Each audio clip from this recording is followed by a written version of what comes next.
All right, hi everyone. My name is Azra, and I'm really excited to be here today. So raise your hand if you hate that whole, when you're on a call and you're being held and you had that elevator music playing, right? Raise your hand if you hate that. All right, cool. I hate it too. Now let's imagine you are literally gripping over in pain, you're holding your stomach, right? And millions of patients face this, right? All over the world, right? And they're listening to elevator music instead of actually being, diagnosed.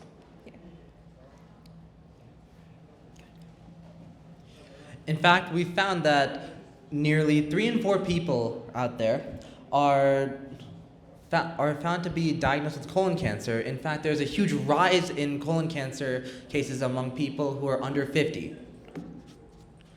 It is one of the biggest killers of death out there for cancer patients, and what we wanted to do was solve the ability for people to get triaged and get their appointments immediately so they can get the colonoscopies and the best treatments they can so they can increase their chance of survival. All right, so we can just show you guys a patient demo. So here we have a patient. She's 42 years old. She has 3 weeks of bleeding, and her doctor already kind of wrote her off as kind of hemorrhoids, right? So she calls us, and 11 Labs voice agent picks up. There's no hold music, and walks her through these 11 clinically grounded questions plus her insurance information, right? So under the board, 2 ears are kind of checking each other. Our deterministic parser is doing the labeling, and Fireworks is running the passes, right? So if they disagree or confidence drops, it goes to human, so our system is not guessing at any point.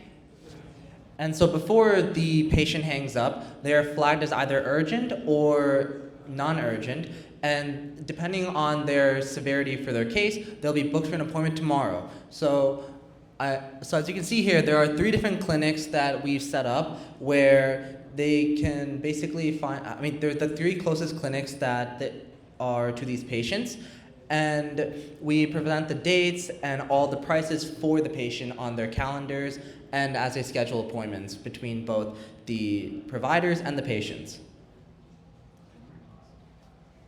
All right, so you want to go into the doctor's side? So the call that Maya just made, it's going to go right to the doctor's office, and she's already in the triage queue, appointment has been made, and the doctor will be able to address her concerns and everything. I think that's a little bit about our project. Thank you guys for listening.